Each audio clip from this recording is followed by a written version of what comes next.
David woke up early, feeling exhausted. The nighttime rain was still drizzling outside, creating peculiar patterns on the window pane. His morning coffee turned out to be a disaster. The milk had gone sour, and the tap water was intermittent and strangely discolored. David shrugged it off as just a rough start to the day and opened his laptop. David worked for a construction company, but since his physical presence at the office was rarely required, he visited no more than 5 times a month, working remotely the rest of the time. No network. And no internet. Great, he muttered, closing the laptop. He turned on the TV, but every channel was just static. Checking his phone, he noticed there was no signal either. That was odd. Any of these problems could happen individually, but all at once? It felt unusual. Still, these things occasionally occurred in their small suburban neighborhood. Deciding to get some fresh air, he opened the window. The street looked normal. Rain drizzled softly and the houses in the neighboring yards seemed quiet. Only a small group of people stood in the middle of the road. He closed the window, noting to himself how the weather seemed to have everyone in a somber mood.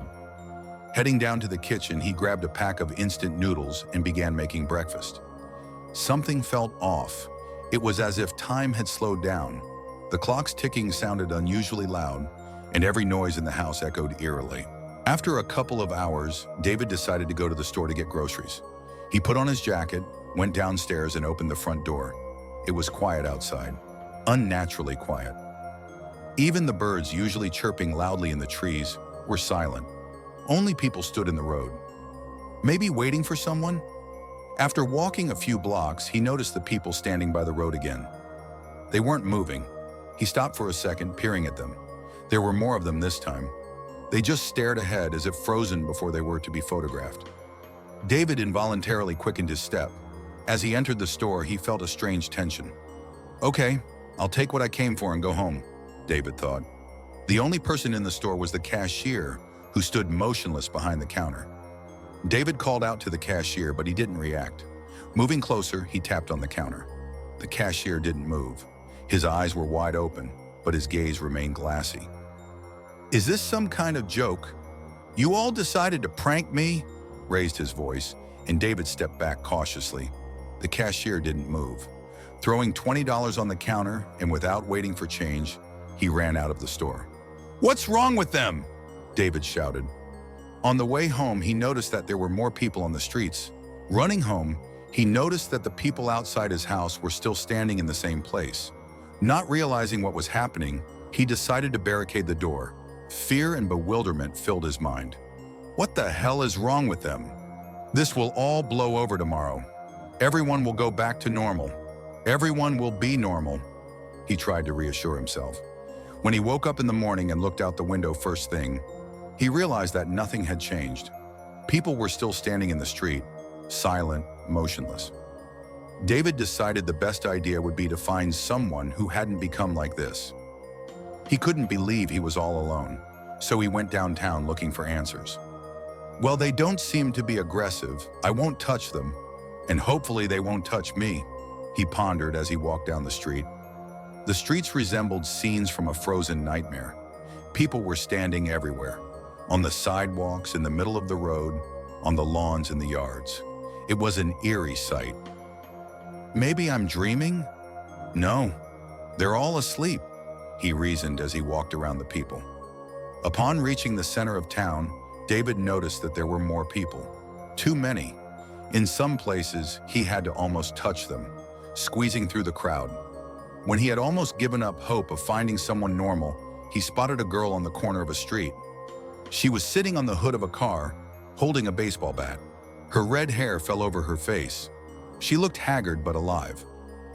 Are you normal?" David asked with a hitch in his voice. She looked at him, squinting slightly, then dropped the bat to the ground and stepped closer. "Well, I'm not baying like them," she replied, pointing at the frozen people. "My name's Emily. What's yours?" "David," he answered quickly. "Do you know what's going on here?" "Not really," Emily shrugged. "I just know it started a couple days ago.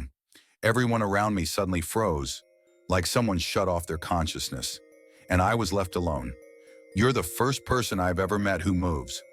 "Let's go to the roof. I'm uneasy here," Emily said. They decided to team up. Emily shared that she tried to drive to another city, but got stuck when her car ran into a huge traffic jam of abandoned cars. David shared his observations. Each of them told a different story. It was getting dark.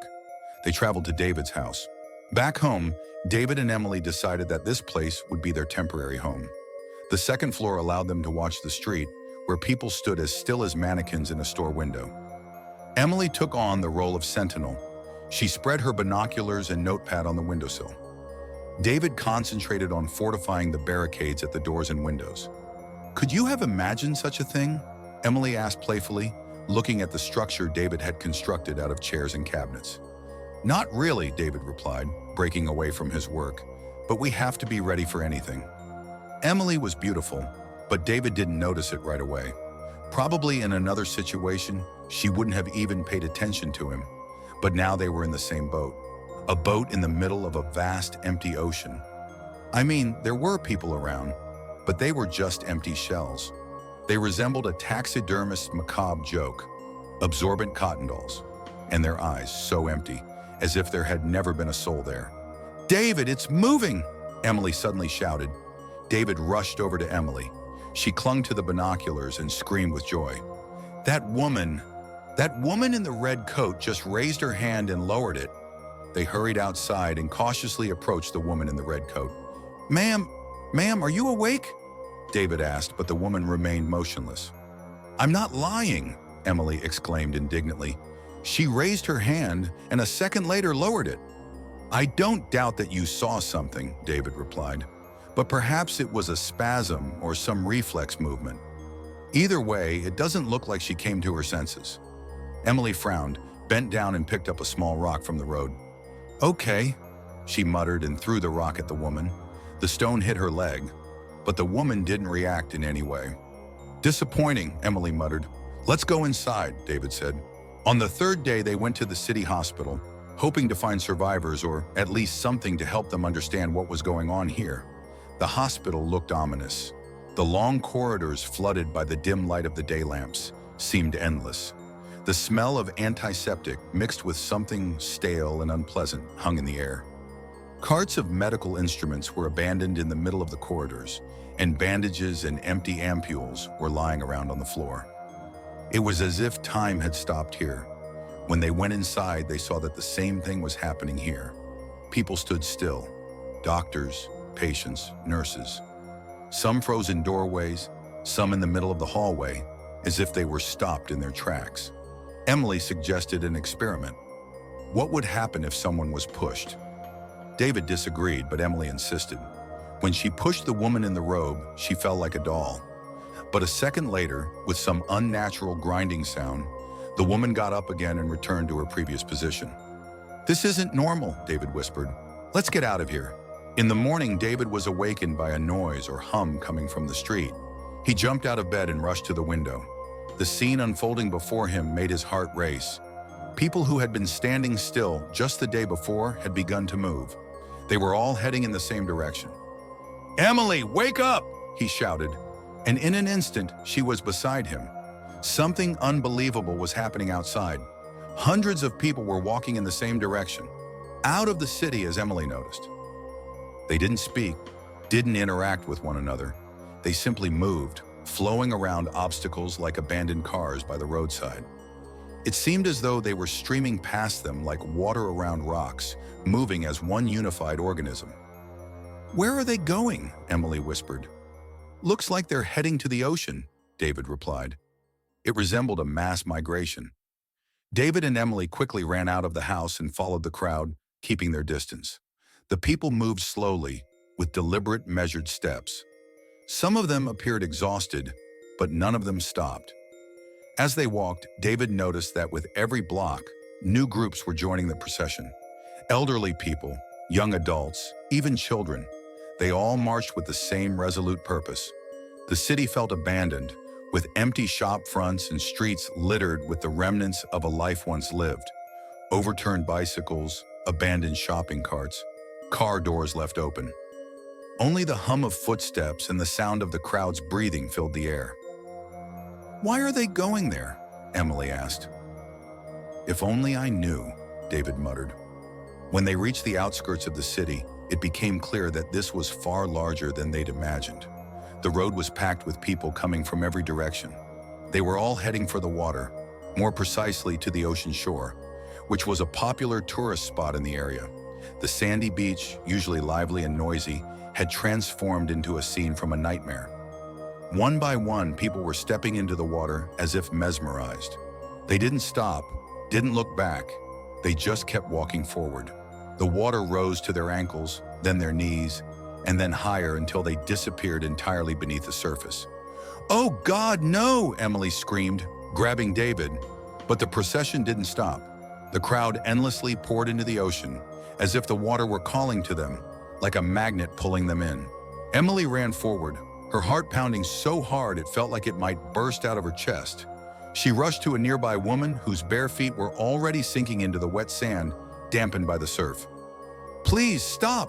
You can't do this!" she shouted, grabbing the woman's arm. But the woman kept walking, as if Emily weren't even there. Her face remained expressionless, her eyes fixed straight ahead on the darkening horizon. David grabbed the shoulder of a man walking just behind her. "What are you doing? Where are you going? Stop!" he pleaded. The man didn't react. His body was rigid, like stone, and it was impossible to steer him off course. "Emily, it's useless!" David shouted as the woman Emily had tried to stop easily broke free from her grip and stepped into the water. "We can't just stand here and watch this happen," Emily cried out in desperation. They ran through the crowd, trying to stop people, yelling, begging them to turn back. But no one heard them. No one responded. The crowd moved as one, a silent, unyielding wave heading toward the pitch-black ocean. Exhausted, they could only watch as the people walked farther and farther into the water, disappearing beneath the surface, powerless to change anything. "Why didn't this happen to us?" Emily whispered, her voice trembling. "Just a cruel joke," David replied quietly.